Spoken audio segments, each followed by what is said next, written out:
ब्राह्मण मत पूजिए जो होवे गुणहीन, पूजिए चरण चांडाल के जो होने गुण प्रवीण। किसी व्यक्ति को सिर्फ इसलिए नहीं पूजा जाना चाहिए क्योंकि वो किसी ऊंचे कुल में जन्मा है। यदि इस व्यक्ति में कोई गुण नहीं है तो उसे नहीं पूजना चाहिए। उसकी जगह अगर कोई व्यक्ति गुणवान है तो उसका सम्मान करना चाहिए, भले ही वो किसी भी जाति का हो। कह रैदास तेरी भक्ति दूरी है, भाग पड़े सो पावे। तजी अभिमान मेटी आपा पर, पिपीला खावे चुनी खावे। प्रेम की भक्ति बड़े भाग्य से मिलती है। यदि आदमी में थोड़ा सा भी अभिमान नहीं है तो उसका जीवन सफल होना निश्चित है। ठीक वैसे ही जैसे एक विशाल शरीर वाला हाथी शक्कर के दानों को नहीं बीन सकता, लेकिन एक छोटी सी दिखने वाली चींटी शक्कर के दानों को आसानी से बीन सकती है। जा देखे जिन उपजय नरक कुंड में बास, प्रेम भक्ति सोधरे प्रगट जन रैदास। जिस रविदास को देखने से लोगों को घृणा आती थी, जिनके रहने का स्थान नरक कुंड के समान था, ऐसे रविदास का प्रेम की भक्ति में लीन हो जाना ऐसा ही है जैसे मनुष्य के रूप में दोबारा जन्म लेना। मन चंगा तो कठौती में गंगा।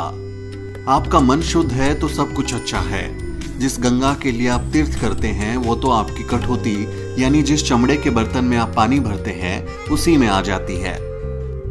कर्म बंधन में बंध रहियो, फल की ना तजियो आस। कर्म मानुष का धर्म है, सत भाखे रविदास। आदमी को हमेशा कर्म करते रहना चाहिए। कभी भी कर्म के बदले मिलने वाले फल की आशा नहीं छोड़नी चाहिए, क्योंकि कर्म करना मनुष्य का धर्म है तो फल पाना हमारा सौभाग्य है।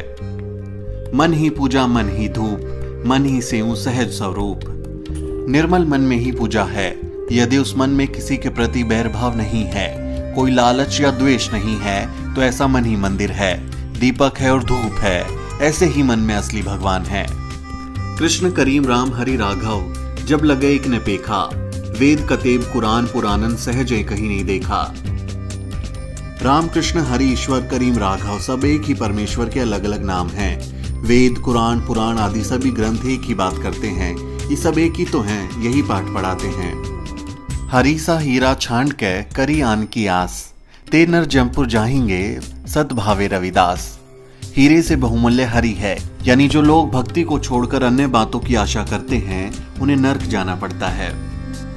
रविदास जन्म के कारण होत न को नीच, नकर को नीच करी डारी है ओछे कर्म की कीच। कोई भी व्यक्ति किसी जाति में जन्म के कारण नीचा या ऊंचा नहीं होता। आदमी अपने कर्मों के कारण नीचा और ऊंचा होता है। जाति जाति में जाति हैं जो के तन के पात, रैदास मनुष्य न जुड़ सके जब तक जाति न जात। जिस प्रकार केले के तने को छीला तो पत्ते के नीचे पत्ता, फिर पत्ते के नीचे पत्ता और अंत में कुछ नहीं निकलता, लेकिन पूरा पेड़ खत्म हो जाता है। ठीक उसी तरह इंसानों को भी जातियों में बांट दिया गया है। जातियों के विभाजन से इंसान तो अलग अलग बट ही जाते हैं, अंत में इंसान भी खत्म हो जाते हैं, लेकिन ये जाति खत्म नहीं होती।